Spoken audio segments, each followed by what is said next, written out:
Selamat datang di program Crossover to the Next Level. Berjumpa lagi dengan saya, Elson Riputra.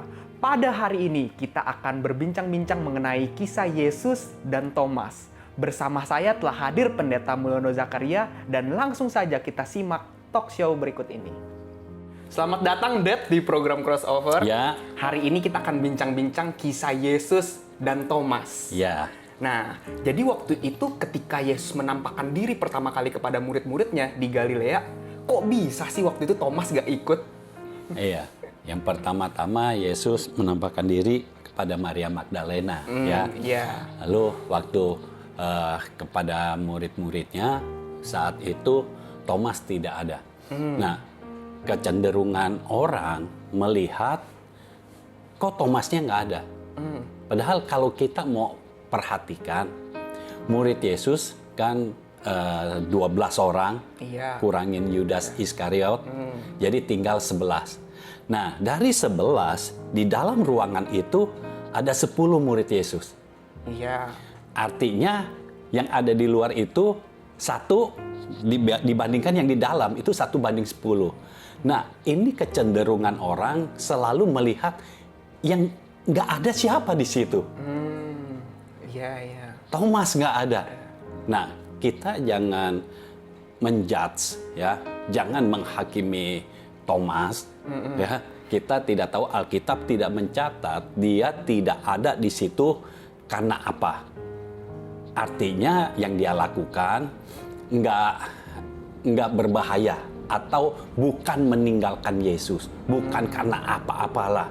Tapi karena memang dia saat itu tidak ada, sedang tidak ada. Iya. Karena kita tahu setelah itu dia ada.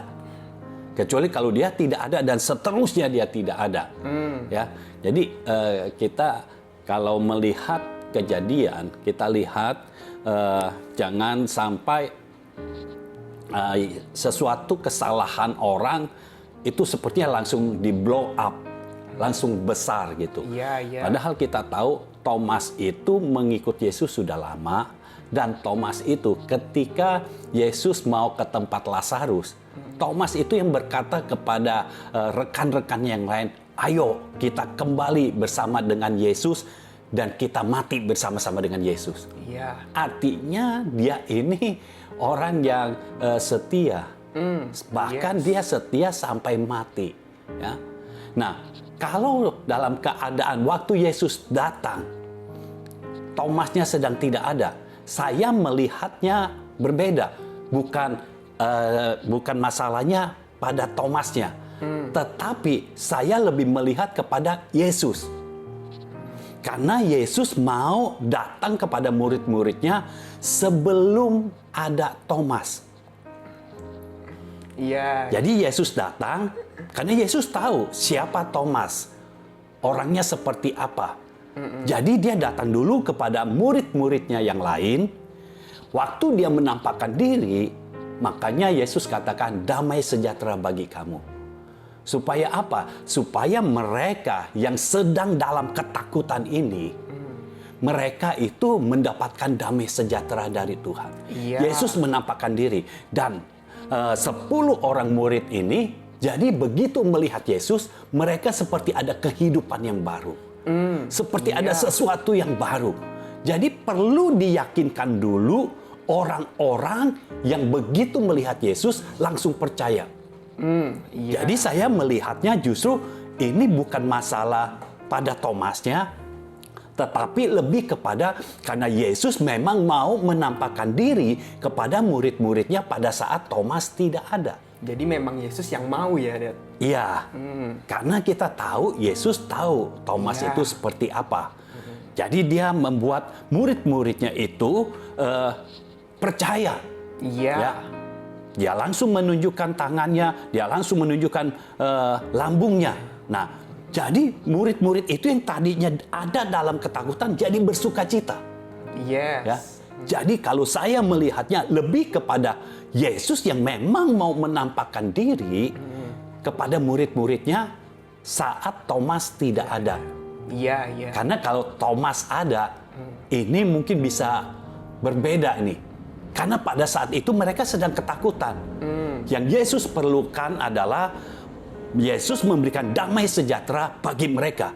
Yes. Dan ketika Yesus berkata damai sejahtera bagi kamu, mereka yang tadinya dalam ketakutan, kan itu mereka ada di dalam satu rumah, semuanya dikunci, pintu dikunci, jendela dikunci, supaya apa? Supaya tidak ketahuan mereka sedang ketakutan. Iya. Waktu Yesus datang, karena Yesus bukan pakai tubuh seperti kita, ya, itu yang disebut tubuh kemuliaan, sehingga tidak terhalang oleh pintu yang terkunci. Jadi Yesus bisa masuk kapan saja.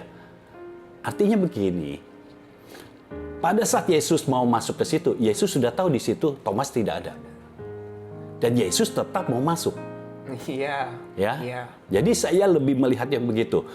Untuk apa? Supaya yang 10 orang ini begitu melihat Yesus, mereka bersuka cita. Yesus sengaja tunjukkan tangannya, lambungnya, itu kan yang bekas dipaku, bekas ditombak. Ya, nah mereka semua tahu bahwa Yesus ditombak, Yesus dipaku.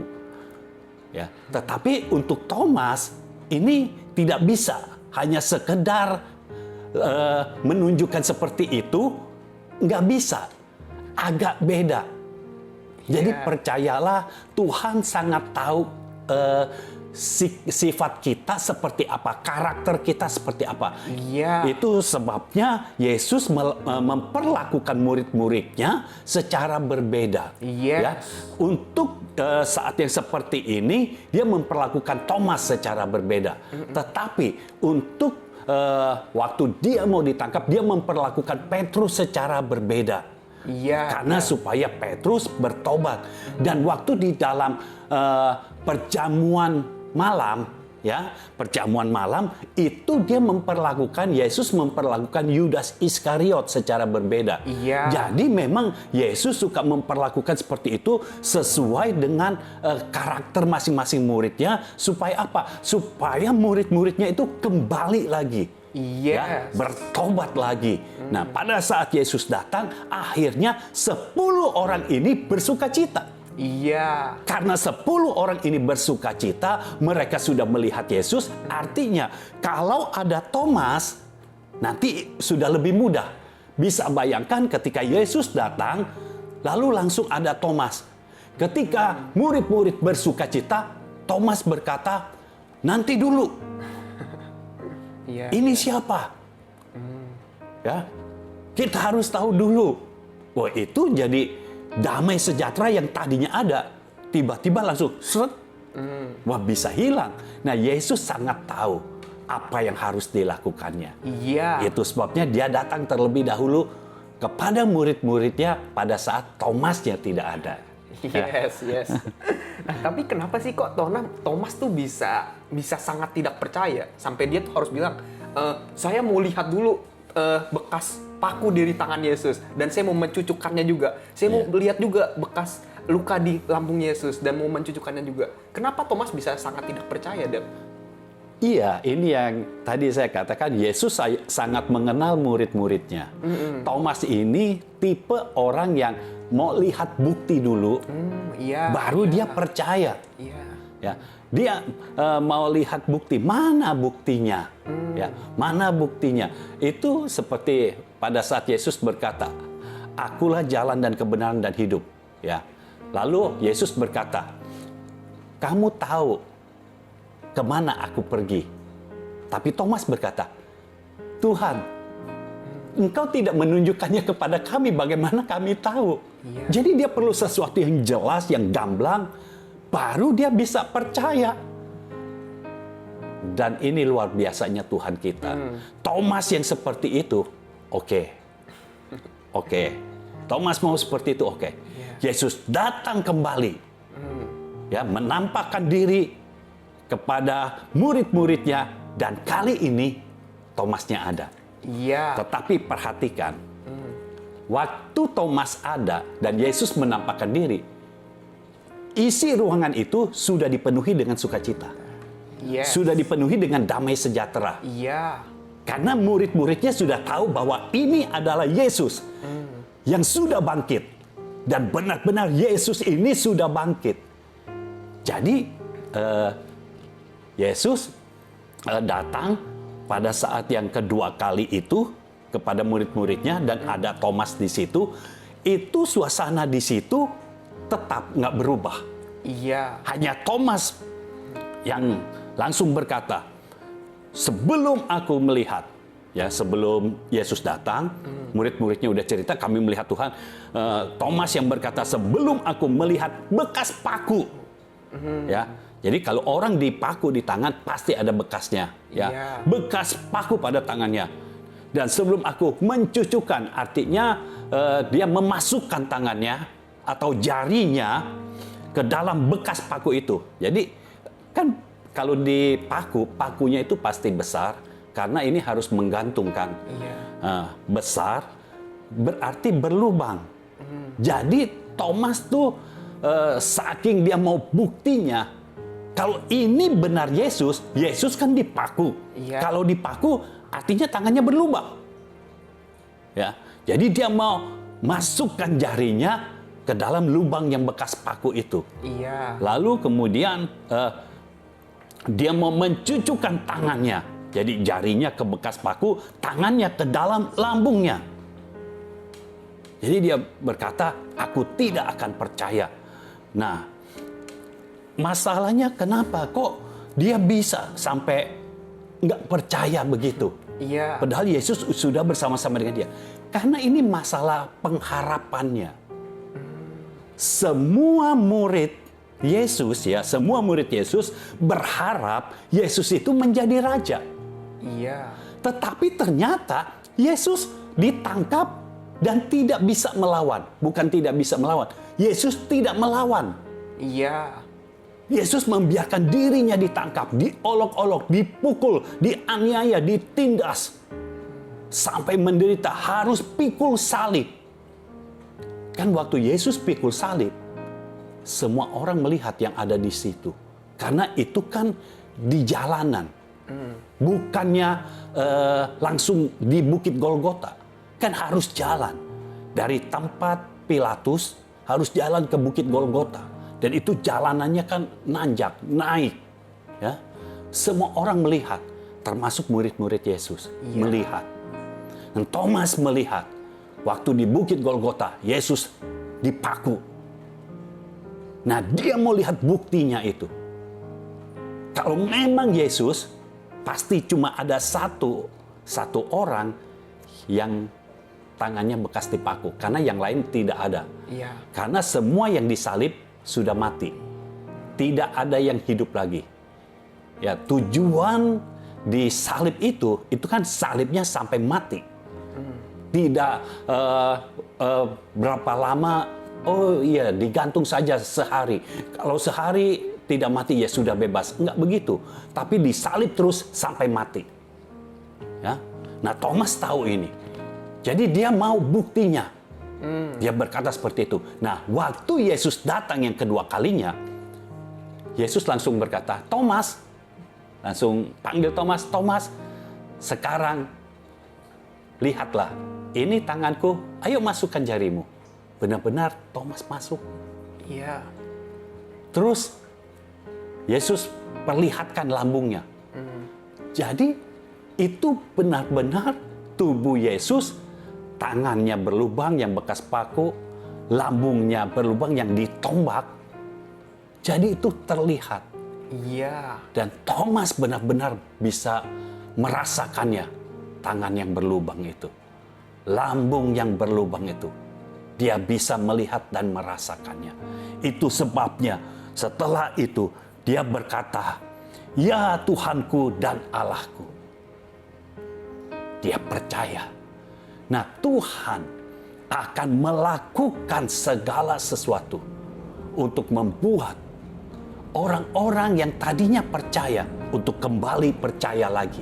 Iya. Dan ini adalah waktu di mana Tuhan akan bekerja. Amin. Saudara yang sedang melihat tayangan ini, saya percaya ini adalah waktu di mana Tuhan mau bekerja menjamah engkau atau menjamah orang-orang yang ada di sekitarmu. Yes. Kalau mereka pernah percaya kepada Tuhan, Dan karena satu dan lain hal, mereka jadi tidak percaya. Saat ini, Tuhan mau mengembalikan kepercayaan itu. Sehingga mereka percaya. Sehingga saudara percaya kembali kepada Tuhan. Kalau saudara merasakan, kok dalam hidupku tidak pernah ada mujizat, percayalah kepada Tuhan. Tuhan mau engkau percaya kembali. Dan Tuhan akan bertindak sesuai dengan apa yang engkau bisa percaya. Tuhan itu sangat-sangat kreatif. Dia punya ide yang banyak sekali untuk membuat kita percaya. Itu sebabnya saudara, kalau saudara tahu ada orang-orang yang begitu sulit untuk percaya, sekarang dari saudara percaya terlebih dahulu. Percayalah bahwa Tuhan sanggup mengubahkan orang. Amin. Sama seperti Tuhan sudah mengubahkan Thomas. Thomas sudah berkata, sekali-kali aku tidak akan percaya. Tetapi ketika Yesus datang, dia membuat Thomas menjadi percaya. Iya. Biar ini jadi kepercayaan kita, biar ini jadi keyakinan kita. Bahwa orang-orang yang pernah percaya kepada Tuhan, tetapi sudah kembali kepada dunia ini, Tuhan akan mengembalikannya. Amin. Kalau saudara mau berdoa untuk orang-orang seperti itu, saya percaya ada kuasa dari sorga yang akan mengubahkan orang itu, sehingga orang itu bisa kembali lagi datang kepada Tuhan. Amin. Haleluya. Haleluya. Amin. Amin. Apa sih tujuan Yesus sekali lagi menampakkan diri kepada Thomas? Padahal kan itu keputusan Thomas, itu pilihan Thomas untuk tidak percaya kepada Yesus. Iya, Yesus itu sangat mengasihi murid-muridnya. Ya, di minggu yang lalu saya pernah bacakan dari Yohanes 18, mungkin kita bisa baca lagi. Iya. Yohanes 18.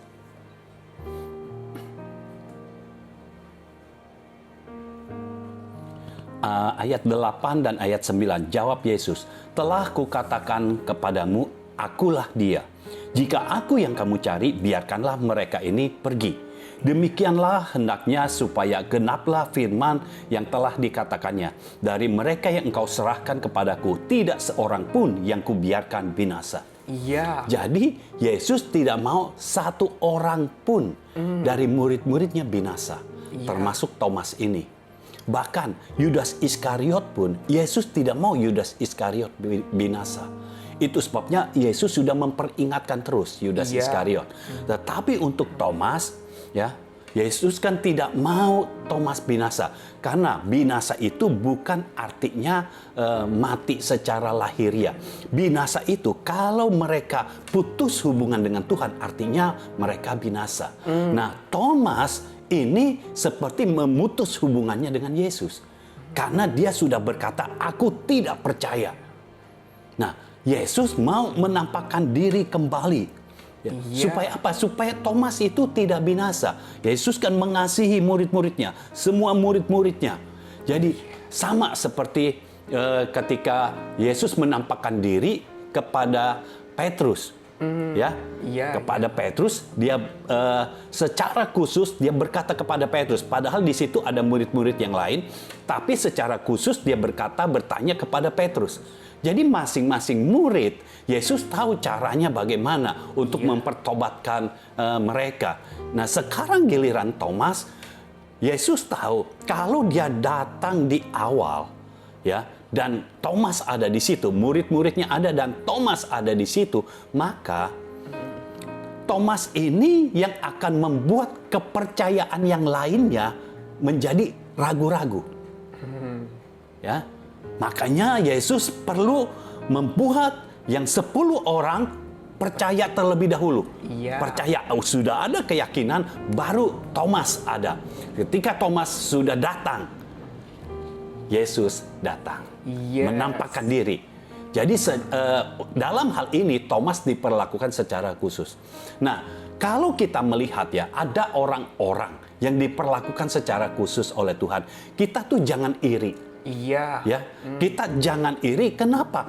Karena kalau ada sesuatu yang khusus juga dari kita, Tuhan akan memperlakukan kita secara khusus. Iya. Ya, dalam hal ini Thomas ini harus diperlakukan secara khusus karena dia orang yang bisa percaya kalau sudah melihat bukti.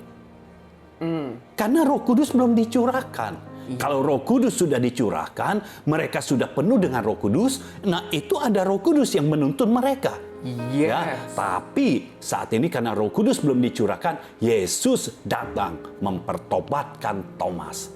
Ya, sehingga Thomas masuk kembali ke dalam timnya Yesus. Iya. Ke dalam kelompoknya Yesus, ke dalam bilangan murid-murid Yesus, dan untuk kemudian menjadi rasul. Iya, iya. Nah, Dad, ada statement Yesus nih yang Yesus sampaikan kepada Thomas. Berbahagialah mereka yang tidak melihat namun percaya. Ini maksudnya seperti apa, Dad? Kebahagiaan seperti apa sih yang akan kita rasakan? Iya, kalau berbahagialah mereka yang tidak melihat namun percaya. Bukankah ini iman? Nah, kalau kita baca Ibrani 11 ya tentang iman, kita baca saja ayatnya. Ibrani 11 ayat yang ke-1. Iman adalah dasar dari segala sesuatu yang kita harapkan dan bukti dari segala sesuatu yang tidak kita lihat. Jadi berbahagialah orang yang percaya tapi belum melihat. Iya. Karena Thomas percaya setelah melihat. Dan bukan Thomas saja. Murid-muridnya pun seperti itu. Setelah melihat Yesus, baru kan mereka percaya. Tadinya kan mereka tidak percaya. Mereka tidak tahu bahwa Yesus itu benar-benar bangkit. Iya. Nah, kita perlu memiliki iman. Jadi berbahagialah orang yang memiliki iman. Iman adalah dasar dari segala sesuatu yang kita harapkan dan bukti dari segala sesuatu yang tidak kita lihat. Jadi kalau kita beriman, iman itu akan menjadi dasar dari segala sesuatu yang kita harapkan. Nah, segala sesuatu, dasar segala sesuatu yang kita harapkan, itu apa? Nah, banyak orang berpikir, kalau kita beriman, tujuannya apa? Supaya kita diberkati. Dan diberkatinya ini dalam hal materi atau uang. Jadi dasarnya adalah uang. Padahal jelas firman Tuhan katakan iman itu timbul dari pendengaran akan firman Kristus. Iya. Ya, jadi iman itu dasarnya bukan uang. Iman itu dasarnya firman. Yes. Nah, kalau dasar dari segala sesuatu yang kita harapkan, firman itu dari mana? Firman itu dari Tuhan, dari Bapa di sorga. Iya. Jadi yang kita harapkan itu adalah Tuhan sendiri. Lalu bukti dari segala sesuatu yang tidak kita lihat. Bukankah Tuhan itu adalah roh? Dia tidak bisa dilihat. Tetapi dengan iman kita bisa percaya bahwa Yesus adalah Tuhan. Dan kita percaya bahwa sekarang kita bisa berhubungan kembali dengan Bapa di sorga. Karena pengorbanan Yesus. Karena Yesus sudah menebus dosa-dosa kita. Iya. Ya, jadi kalau kita beriman, maka kita akan menjadi orang yang berbahagia. Kenapa? Karena kalau orang yang beriman tidak bisa dihentikan oleh siapapun dan apapun juga. Yes. Karena pengharapannya bukan kepada yang fana ini, bukan kepada hal-hal yang materi, tetapi pengharapannya kepada Tuhan, kepada Bapa di sorga. Nah, kita harus tahu Bapa di sorga adalah Raja. Iya. Nah, kalau iman kita dasarnya adalah itu, yang kita harapkan adalah Raja. Oh, kita harus tahu kekuasaan seorang raja. Kekuatan dari raja. Ini bukan hanya raja, tetapi ini raja di atas segala raja. Seorang raja, seandainya sudah punya peraturan, ya, di dalam teritorialnya, di dalam lingkungan kerajaannya, sudah ada peraturan. Tetapi kalau dia mau buat peraturan saat ini juga, dia hanya berkata dan dia akan buat peraturan baru. Iya, iya. Seorang raja tidak perlu harus rapat dulu dengan pegawai-pegawainya ya, dengan panglima-panglima, ya, dengan kepala-kepala kementerian, tidak perlu. Hanya presiden yang harus kalau buat sesuatu harus disetujui oleh DPR, oleh parlemen. Tetapi seorang raja bisa membuat keputusan saat itu juga, artinya ada peraturan baru. Misalnya pajak, ya, pajaknya sekarang berapa? Lalu sekarang juga raja menitahkan pajak tidak ada lagi. Rakyat tidak usah membayar pajak. Nah, pada detik itu juga, pada detik raja bicara, pajak sudah hilang. Pajak sudah dihapus. Iya. Ya, jadi titah raja itu peraturan. Nah, yang kita harapkan adalah Bapa di sorga itu adalah raja. Ketika yang kita harapkan seperti ini, artinya apa? Pengharapan kita tidak pernah akan sia-sia. Iya, amin. Karena Bapa ketika bertitah, ketika berkata, itu adalah undang-undang tertinggi. Itu adalah peraturan yang baru. Dan itu harus terjadi. Itu sebabnya kita kalau menjadi orang yang beriman, kita akan menjadi orang yang berbahagia. Sementara orang lain tidak ada pengharapan, kita tetap masih punya pengharapan. Karena Bapa kita hidup, tidak pernah mati. Yesus Tuhan kita hidup, tidak pernah mati. Jadi pengharapan kita tidak pernah mati. Pengharapan kita selalu ada. Amin. Tidak pernah mati. Iya. Kenapa sekarang orang kalau ada hal-hal yang tidak baik, yang tidak enak datang dalam hidupnya, pengharapannya langsung tidak ada. Karena pengharapannya bukan berdasarkan iman. Bukan ditujukan kepada hal-hal yang kekal, tetapi ditujukan kepada hal-hal yang fana. Terlalu melihat fakta. Sehingga itu menggerus imannya. Pada saat imannya makin berkurang, otomatis pengharapannya pun berkurang. Tetapi kalau kita beriman kepada Tuhan, pengharapan kita tidak pernah akan turun. Tidak pernah akan berkurang. Kita akan tetap berharap. Karena apa? Tuhan selalu memberikan kita masa depan yang penuh dengan harapan. Amin. Amin. Haleluya. Nah, jadi untuk kita nih dari kisah Yesus dan Thomas nih, Dad, bagaimana sekarang kita harus percaya kepada firman? Kadang orang percaya itu kan ketika mereka nggak melihat, anggapannya udah lama nih menunggu penggenapan firman tapi nggak melihat. Itu kepercayaan memudar, imannya tuh memudar, Dad. Iya, kembali lagi. Imannya ini, kepercayaannya ini didasarkan pada apa? Kalau didasarkan pada fakta, hal-hal yang fana, kepercayaannya bisa tergerus. Iya. Sedangkan orang beriman, ya, orang beriman itu tidak bisa dipatahkan, tidak bisa dikalahkan. Karena ketika dia melihat bahwa faktanya tidak sesuai dengan firman, maka orang yang beriman, kepercayaannya itu makin bertambah kuat. Jadi orang-orang yang seperti ini tidak bisa dikalahkan. Iblis mau menggerus iman kita. Musuh kita mau menggerus iman kita supaya iman kita runtuh. Kalau iman kita runtuh, kita tidak percaya kepada Tuhan. Tetapi orang yang beriman tidak akan bisa diruntuhkan. Karena orang beriman ketika melihat sesuatu yang tidak benar, dia akan menguatkan iman percayanya. Contohnya Daud. Daud ketika istrinya ditawan, ya, anak-anaknya juga, dan begitu juga dengan orang-orang yang ikut dengan dia, keluarganya diambil dan barang-barangnya dirampas.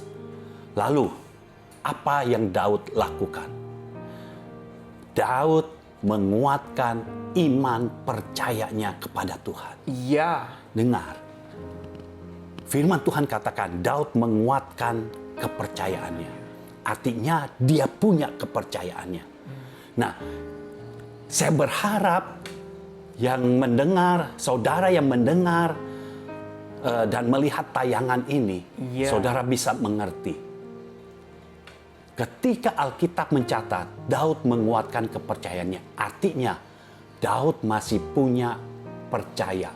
Daud masih punya iman.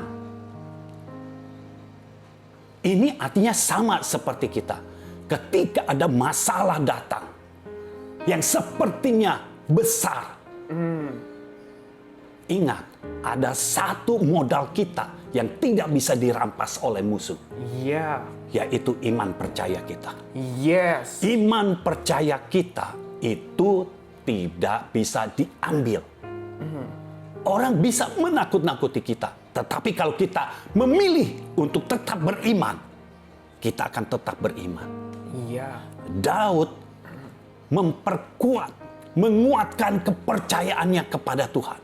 Ketika kita menguatkan, kita memperkuat iman percaya kita, maka kita bisa mengubahkan fakta yang tidak sesuai dengan firman. Kita bisa mengubahkan sehingga fakta berubah menjadi sesuai dengan firman. Amin. Ketika Daud menguatkan kepercayaannya kepada Tuhan, hasil yang berbeda didapatkan. Iya. Dia mulai mengejar musuhnya dan musuhnya ditaklukkan. Yes. Semua tawanan diambil kembali. Yang tadinya hidupnya dalam ketakutan karena semua menyalahkan Daud. Daud mulai merasakan sukacita karena istri-istrinya kembali, anak-anaknya kembali, dan semua keluarga-keluarga dari orang-orang yang ikut dengan dia kembali. Bahkan ditambah dengan jarahan. Karena ketika musuhnya menjarah yang lain, itu kan dibawa. Sekarang ini diambil oleh Daud dan oleh orang-orangnya. Jadi diambil dan Daud memiliki malah yang lebih besar dari yang tadinya dia miliki. Iya. Nah, kalau kita memperkuat kepercayaan kita, iman percaya kita, iman itu tidak akan bisa kecewa. Kalau kita memperkuatnya, maka saya percaya, di dalam nama Yesus, tidak ada satupun yang akan hilang dari hidupmu. Amin. Karena Tuhan akan bekerja. Dan kalau itu hilang, akan dikembalikan Tuhan dengan bonusnya. Bukan yang sama, tetapi yang lebih baik lagi. Yang jauh lebih baik lagi. Kalau kita terus beriman kepada Tuhan, maka Tuhan yang akan bertindak di dalam hidup kita dan melalui hidup kita. Jadi bukan hanya Daud yang menerima kembali apa yang hilang, tetapi orang-orang yang bersama dengan dia menerima kembali apa yang hilang. Bahkan ada lebihnya lagi, ada sisanya lagi. Selalu itu yang dilakukan Tuhan. Sama seperti ketika Yesus memberi makan 5.000 orang dari 5 roti dan 2 ikan. Semua orang sudah makan sampai kenyang. Jadi bukan makan sekedarnya, bukan makan seadanya, makan sampai kenyang. Iya. Dan selalu ada sisanya. Ada sisa 12 bakul. Tidak masuk akal. Memang akal manusia tidak bisa masuk. Tetapi akal Tuhan sangat masuk. Yes. Kalau kita punya akal yang dari Tuhan, hikmat yang dari Tuhan, maka mujizat yang paling mustahil bisa terjadi dalam hidup kita. Amin. Tidak menunggu waktu yang lama. Daud tidak menunggu waktu yang lama untuk dia merampas kembali semuanya. Karena ketika dia menguatkan iman percayanya, saat itu pula Tuhan katakan, kejar musuhmu. Daud mengejar. Dan tidak lama itu terlihat musuhnya. Dan dia mengalahkan musuhnya. Yes. Oh, haleluya. Inilah waktunya. Segala yang hilang dari hidup kita akan dikembalikan Tuhan. Amin. Dan selalu ada bonusnya. Selalu ada lebihnya. Itulah yang Tuhan berikan dalam hidup kita. Jadi jangan takut. Kalau engkau tetap percaya kepada Tuhan, maka Tuhan sendiri yang bertindak atas hidupmu. Iya. Walaupun semua tindakannya melampaui segala akal, tetapi itu tetap bisa terjadi dalam hidupmu. Amin. Haleluya. Haleluya. Haleluya. Thank you, Dad, atas apa yang sudah disampaikan hari ini. Saya percaya mulai hari ini iman kita pasti dikuatkan karena Tuhan yang menyertai kita. Amin. Thank you, Dad. Sekian untuk episode hari ini. Kita bertemu lagi pada episode berikutnya. Tuhan Yesus memberkati. Tuhan memberkati. Demikian episode Yesus dan Thomas. biar melalui episode ini kita dapat semakin memahami bahwa Yesus benar-benar memahami karakter kita. Dan Yesus selalu memberikan firman-Nya. Biar melalui episode ini juga iman percaya kita semakin dikuatkan karena firman pasti menjadi kenyataan. Program Crossover akan tayang setiap hari Rabu jam 7 malam.